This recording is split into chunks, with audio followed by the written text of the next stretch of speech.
This is Safe for Work, the Workopolis podcast. Hi, I'm Sal Chalfi, and today on the podcast, we'll be looking at everyone's favorite on-the-job activity, the annual performance review. If just hearing these words fills you with anxiety and dread, you're not alone. Here at Workopolis, we just finished our annual performance reviews for 2016, and this can be challenging for a lot of people, which is understandable. It's not easy being judged on an entire year's worth of work. The thing is, employees aren't the only ones who struggle with it. And in recent years, many companies have turned their backs on the traditional performance review, only to bring them back with a modern twist. Later, we'll be taking a closer look at the way one such company has revamped their performance reviews. We'll also speak to Workopolis' Director of Human Resources for some tips on how employees can best prepare for the modern-day performance review. But first, we thought it might be useful to see how it all began. Our very own Paige McGarry did some digging into the history of performance reviews and how we got to where we are now. Hi, Paige. Hi. So, where did performance reviews first come about? Well, there's elements of the performance review system that date back to ancient Egypt. But in general, we see the history start in around the 19th century, especially during the Industrial Revolution. For the most part, however, the earliest adopter of formal appraisals was the military. There, they were implemented as early as 1813 and were essentially used to identify problematic soldiers and indicate those with the potential to become officers. It was a ranking system, but a fairly descriptive and subjective one. The first reviews on record are from an Army General Lewis Cass, and included in the descriptions of officers are phrases like a good-natured man or a knave despised by all. The word knave is not used often enough. It's too bad. But that's interesting. So at what point did the business world start to adopt performance review, or these kind of appraisals? Well, for the most part, reviews didn't really catch on in the business world until after World War II, although some bigger companies implemented them sooner. Lord & Taylor, for example, implemented them as early as 1914.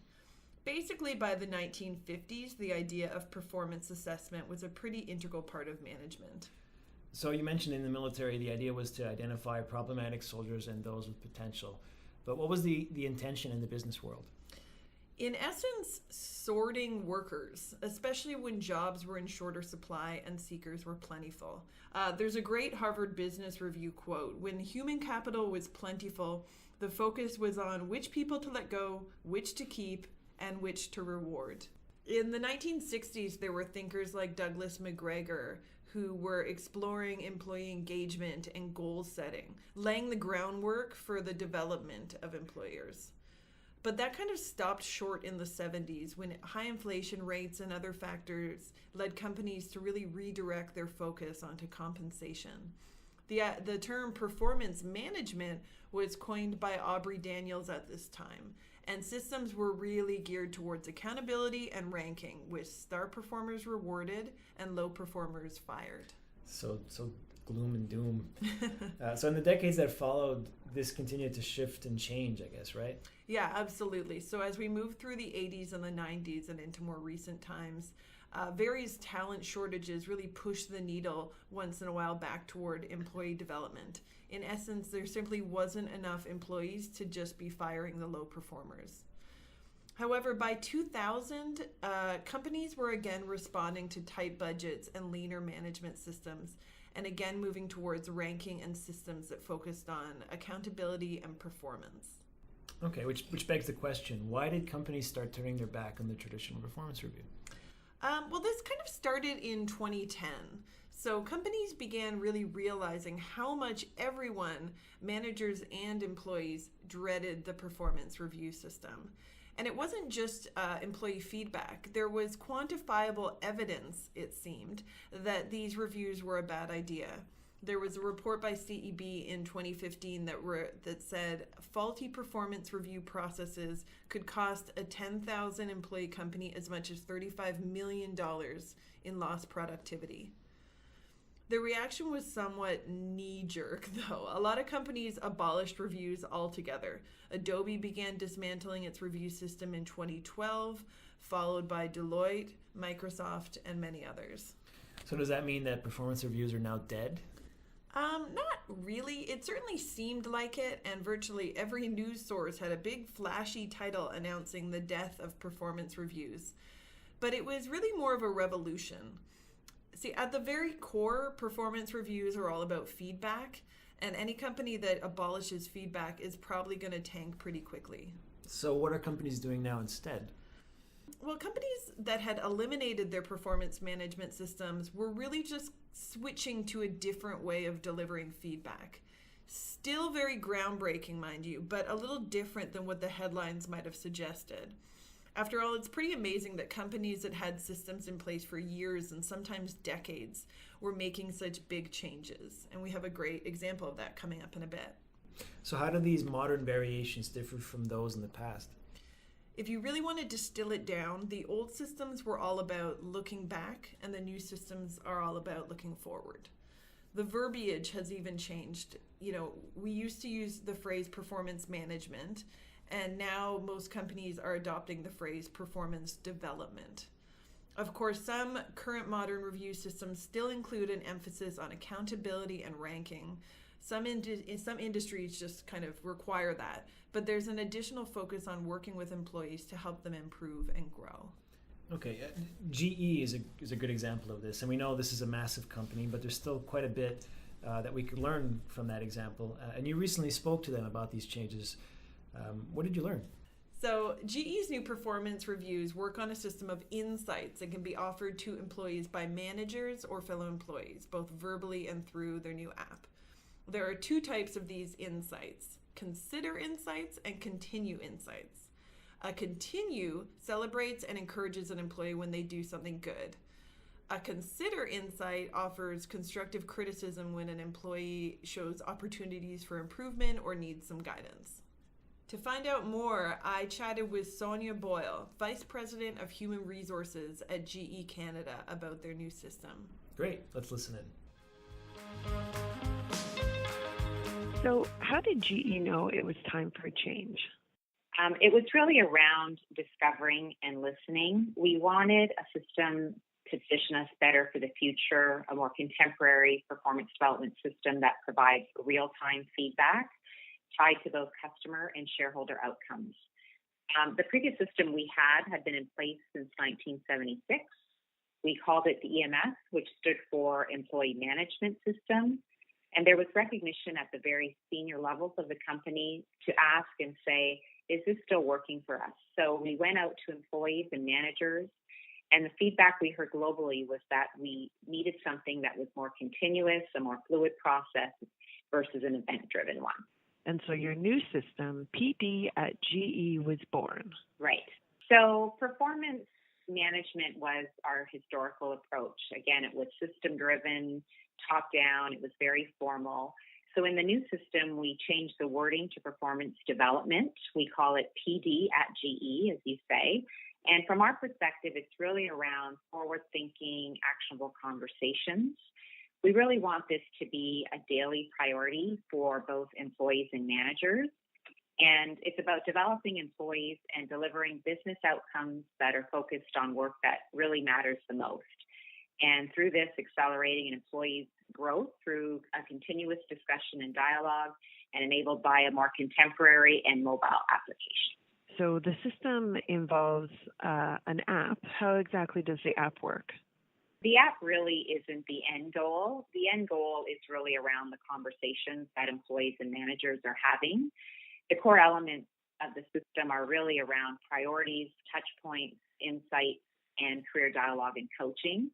The app is really used to be a facilitator around that and to document conversation. If someone goes in and offers you an insight through the app, you get an automatic email notification. These aren't anonymous, and that encourages further trust, which is also part of our culture. But really, your manager doesn't have access to the insights you receive, and I, as the HR leader, don't have access to it either. It's really about the employee owning it. But you still have an end-of-year review, that's correct? We do. So we encourage both employees and managers to set up what we call a summary touch point. And in this conversation, you can share your insights that you've received throughout the year with your manager and say, look, this is what we're going to do going forward. Does this make sense? We really want to focus that discussion to be on forward-looking development and then coming up with priorities to get you there. So again, it's that forward-looking review as opposed to let's look back at what we've done before. At the same time, there's no ratings. Yeah, so this is new, we tested this when we were rolling it out through both with our rating systems and without, and then we announced late in 2016 that GE, I guess mid-2016, that GE company-wide is moving away from having a formal annual static performance rating. And there were a lot of questions around how is this going to be implemented, what happens to my bonus and my merit increase. But really, our managers should know who their employees are. And where we piloted the no rating system, things like compensation and bonus planning were not impacted. And what we heard was the quality of the conversations were better. Managers, even without a performance rating, will need to know their employees so well that they can articulate their impact and behaviors. And then rewards will be aligned to both rather than merely relying on a performance label. So this past cycle, if you will, was the first time we've gone company-wide with no ratings. And we're still evaluating, but again, through our testing of the system without a rating, it seemed to have no impact. So we fully expect that to be the same case as we've gone through for the whole company. How was it implemented throughout a company with so many employees? You have 300,000 employees in 170 countries. How did you even begin that process? Yeah, I think the biggest challenge was around the change. And so we did this through a phased rollout. It started in mid-2015 with a pilot approach across a couple of businesses, a couple of functions, and then we added more later in the year. And by the end of 2016, we had mostly everybody on the system. So it was really phased in because we wanted to learn from different iterations. And what we're hearing, what I've heard, is that the very early iterations in mid-2015 is very different than where we ended up today, mostly because of what we heard through those initial pilots. What were some of the biggest challenges? I think I mentioned it earlier, really just around change, right? With any change process, if you've been around GE for any amount of years, you were sort of used to the rhythms of the old system. And especially for managers, this new system brought with it really different expectations around the types of conversations that we wanted them to have with their employees and how they were going to develop their talent and position us for the future. So I think that's been the biggest challenge, and we've been working through that. There also might have been a learning curve in terms of vulnerability, being open to feedback so much of the time. Mm-hmm. So we're doing a lot of training, and we have done a lot of training. We continue to do that in terms of getting comfortable with giving insights. There are tips right in the tool. There's a ton of availability that we provide throughout the year in terms of reminders and refreshers, both on our HR portal and various other systems within the company. We actually held a PD week at our headquarters here in Canada as well, and that was really around getting both managers and non-managers and comfortable with the system and having drop-in sessions to ask questions, et cetera. And really what we've shared with our leaders is, as a leader, you've got to be vulnerable. And so that builds the trust among your team. And this program really helps to facilitate some of that. So again, receiving support through the HR community, but also looking at some of our leadership program curriculum to include elements of trust and vulnerability, and also authenticity, because we think that is what really will help drive conversations to be good. How could a SMB learn from a system like this? I think it's all about the tone from the top. We couldn't do this if it wasn't something that was supported and was believed in by our most senior leadership. So I think even for a small or medium enterprise, it starts with leadership and the commitment around developing employees and having open conversations. So eliminating the performance review and coming up with what works for you isn't too difficult to achieve, but you've got to do it based on your culture, your employee base, the resources you have available. But really, it starts with the leadership. And if you've got that mandate and that vision from the top, I think you can make it work regardless of the size of the organization. Interesting stuff from GE. Thanks, Paige. So we've looked at some of the changes companies have made to their performance reviews and some of the reasons why. But what does it all mean for you and me? After all, many of us have had a bad experience or two when it comes to performance reviews. In my case, I often think of my first office job, where I somehow got it in my head that an annual review involved being brutally, viciously honest about my own performance. I blame this, by the way, on a lifetime of Catholic school and confessions. But anyhow, I spent 20 minutes detailing all the things that I thought I had done wrong, the times I'd been late, the corners I might have cut, and how I tended to kind of zone out around 3 p.m. When I finally stopped talking, my manager looked at me like I was crazy. She paused for a second or two and then looked over her notes as if she wasn't sure if she wanted to continue. And then she said, "I thought you did a great job." I think about that pretty often, mostly because I'm a mess, psychologically speaking. Again, I think that's Catholic school. But it's a handy example of how people can sabotage themselves. To find out some of the common mistakes people make and how we should prepare for a performance review, I spoke to Marcia Ford, Workopolis' Director of Human Resources. So why do you think people dread performance reviews so much? Is it a failure in the way that companies are implementing them, or is it just because people find it awkward to talk about their own performance? I think companies who have a poor process for sure are contributing to that dread, but I think even under the best of circumstances, some people just don't like receiving feedback, and a lot of people aren't great at giving feedback.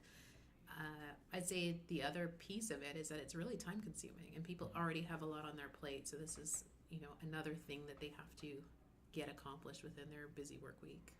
Well, what can you do to get used to receiving feedback, let's say, or criticism? Is there anything that an approach that an employee should take going into a meeting that would make it easier? To receive feedback, I think that's personality and probably building a relationship with your manager in the first place. So I would say the manager's accountable for that too. This should not be the first conversation you're having with your manager. And if the trust is already there, I think that already leads to a smoother conversation. Okay. So we've mentioned some of the ways in the podcast that performance reviews have changed over the last few years. Have you noticed anything in your experience? Less than having noticed, I hear a lot of a discussion that's starting to talk about eliminating performance reviews altogether. So that's the conversation that's going on right now. Do we need them or do we not need them? And I think that really depends on the organization. Some companies have taken steps in this direction, but I think there's still a long way to go. Has Workopolis changed its approach at all in the last few years? We've changed our approach. We have not eliminated performance reviews. We still do have a formal check-in twice annually, but we've spent a lot of energy tying in our corporate values into the process so that everyone is aligned, everyone is held to the same standard, and they're very clear on what's being measured. We've also embraced online tools to ensure goals are transparent. So all the way down from the president to every employee, there's a clear understanding of how we're moving and progressing as an organization. Mm-hmm. And most recently, we actually tied our rewards and recognition program into the reviews, which I think has been a really nice way to recognize high potential employees on another level. Okay.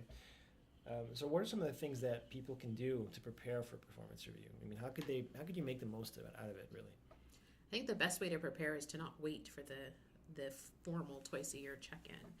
I think there's a responsibility of managers to have ongoing feedback and ongoing communication.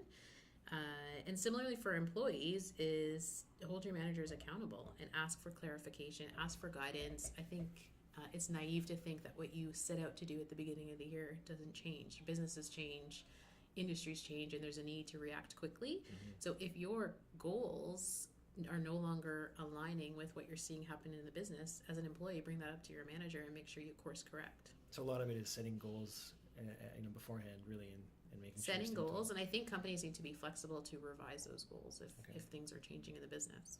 So aside from that, are there any other common mistakes that employees and managers make? I think they just wait too long to even have the conversation. I think they don't communicate throughout the year. They're not clear on what they want to have. I would go back to what you said. If you're not setting goals clearly, it's really hard to be aligned together. Mm-hmm. So I think bringing up the conversation early and not waiting is the biggest key. Okay. And so what do you see for the future? Are we on the cusp of something new when it comes to this kind of review, or is the traditional performance review here to stay? I think businesses are changing, and they have changed dramatically. There's no longer that top-down approach, that hierarchy, and businesses are more open to collaboration from their employees with regards to strategic goals. And I think businesses that do not change their processes, whether it's performance review or other HR type processes, they're going to lose their top talent, they're going to fall behind. So I think it's important to adapt and to change. And I think the companies that are slowest to do this are bigger companies that have long histories, and it's tough for them to kind of catch up. But I would advise they do so so that they can continue to keep top talent. All right, great advice. Thanks, Marcia. You're welcome. It's a lot to think about, right, Paige? Absolutely. And most of this information came from research for our latest e-guide, a small business guide to implementing employee performance reviews. This has a lot more detail about performance reviews and how to make them amazing. Visit hiring.workopolis.com and click on resources for a full list of our e-guides. Great. And at that same link, you'll also find our blog for employers, which has a lot of advice on recruiting, human resources, and management. And for all you job seekers and employee listeners out there, you can also go to our blog at workopolis.com/advice for tips and discussion on all things career related. Safe for Work is produced by me, Sal Chalfie, Paige McGarry, and Madison McKee. It's executive produced by Lana Chen and Anne Valeri. Music by the band Code Pi.